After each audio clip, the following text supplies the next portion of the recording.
बताएंगे खाद्य जाल के बारे में, ठीक है। ये क्वेश्चन का जो फॉर्म रहेगा इस तरीके से रहेगा कि खाद्य जाल किसे कहते हैं या खाद्य जाल से आप क्या समझते हैं।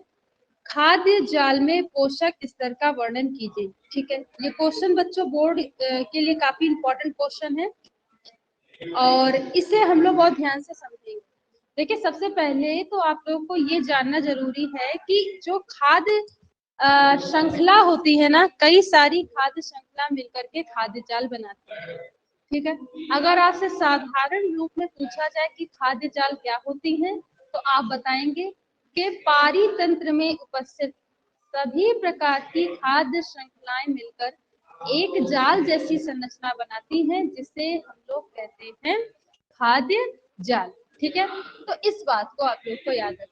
अब देखिए, इसको हम लोग डिटेल में थोड़ा सा समझते हैं। कह रहा है खाद्य श्रृंखला से स्पष्ट है कि सभी जीवित प्राणियों के द्वारा ऊर्जा का प्रवाह एक सीधी श्रृंखला के रूप में होता है।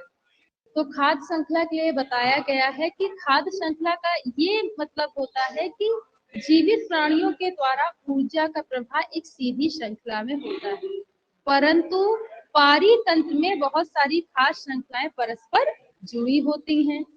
परस्पर जुड़ी हुई इन्हीं खाद्य श्रृंखलाओं को खाद्य जाल कहते हैं। तो यही तो मैंने बताया कि कई सारी खाद्य श्रृंखलाएं मिलकर के खाद्य जाल का निर्माण करती हैं। अतः किसी भी पारितंत्र में कोई भी खाद्य श्रृंखला अकेले अस्तित्व में नहीं रह सकती। तो बता रहा है कि किसी भी पारितंत्र में अगर कोई खाद्य श्रृंखला अकेली है तो उसका कोई अस्तित्व नहीं है। कहने का मतलब ये है कि कई सारी खाद्य श्रृंखलाएं होनी चाहिए तभी वो अस्तित्व में होंगी, वरना नहीं होंगी, ठीक है। उदाहरण के लिए पौधे उत्पादक हैं, जिसे चूहा खाता है, चूहे को सांप खाता है, सांप को बाज खाता है या उल्लू खाता है। वास्तव में ये क्रम अधूरा है। कैसे अधूरा है, देखिए, कह रहा है पौधे को चूहे के अलावा खरगोश या अन्य परवच्छी भी खा सकते हैं। चूहे को सांप के अतिरिक्त बिल्ली, बाज आदि जंतु भी खा सकते हैं, ठीक है। सांप को बाज के अतिरिक्त अन्य जंतु या मोर भी खा सकता है। अतः इसमें अनेक खाद्य श्रृंखलाएं परस्पर जुड़ी रहती हैं, जो खाद्य जाल का निर्माण करती हैं या जो खाद्य जाल बनाती हैं। इसे कहते हैं बेटा खाद्य जाल, ठीक है। अब देखो, इसको उदाहरण समझते हैं। देखिए, इसको कॉमन उदाहरण से बताया गया है समझाने के लिए। देखिए, घास को चूहे ने खाया, चूहे को सांप खाएगा और सांप को बाज खाएगा। अब इसी घास को खरगोश खा रहा है, खरगोश को बाज खा रहा है, ठीक है। यही घास को टिड्डा खाता है, टिड्डा को मेढक खाता है और मेढक को सांप खाएगा, सांप और सांप को बाज खाएगा, ठीक है।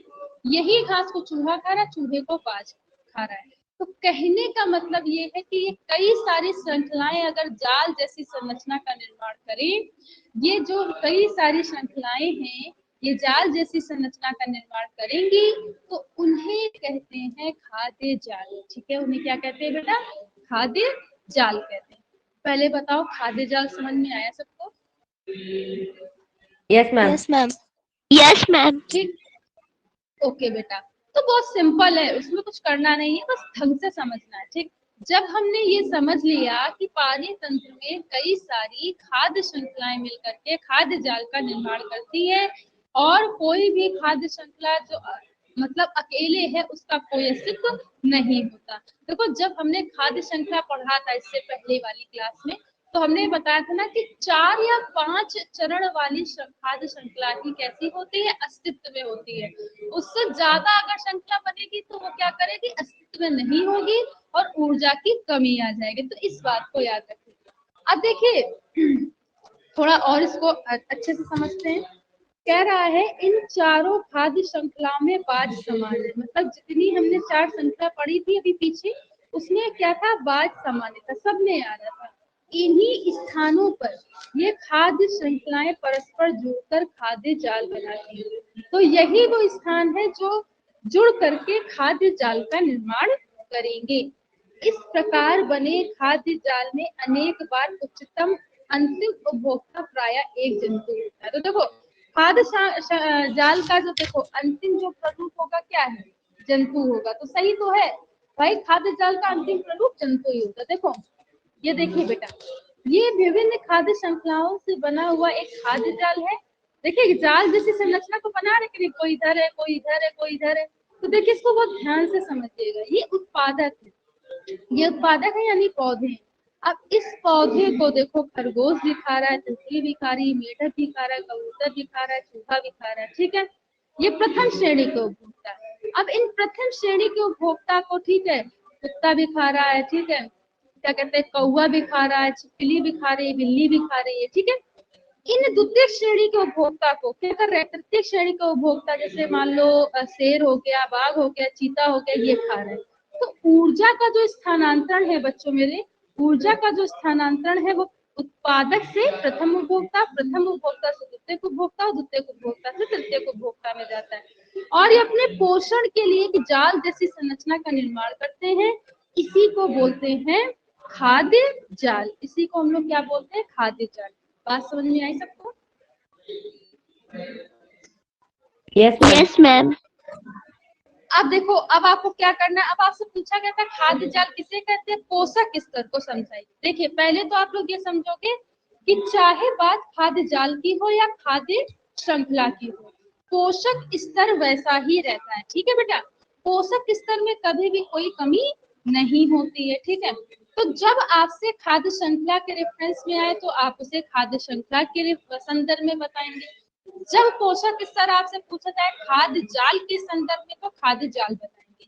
तो जब मैंने बॉयज की क्लास ली थी तो मैंने उन लोग को यही बताया था कि जहां जहां श्रृंखला लिखा है, अगर जाल के संदर्भ में है तो जाल लिख दोगे, ठीक है, और श्रृंखला के संदर्भ में आपसे प्रश्न पूछा गया है तो आप श्रृंखला लिख देंगे। ठीक है, पोषक स्तर कभी भी चेंज नहीं होता। देखिए अब देखिए, अब यहाँ हमने खाद्य जाल के संदर्भ में पूछा है क्वेश्चन, तो उसी तरीके से लिखेंगे पोषक स्तर होता क्या है।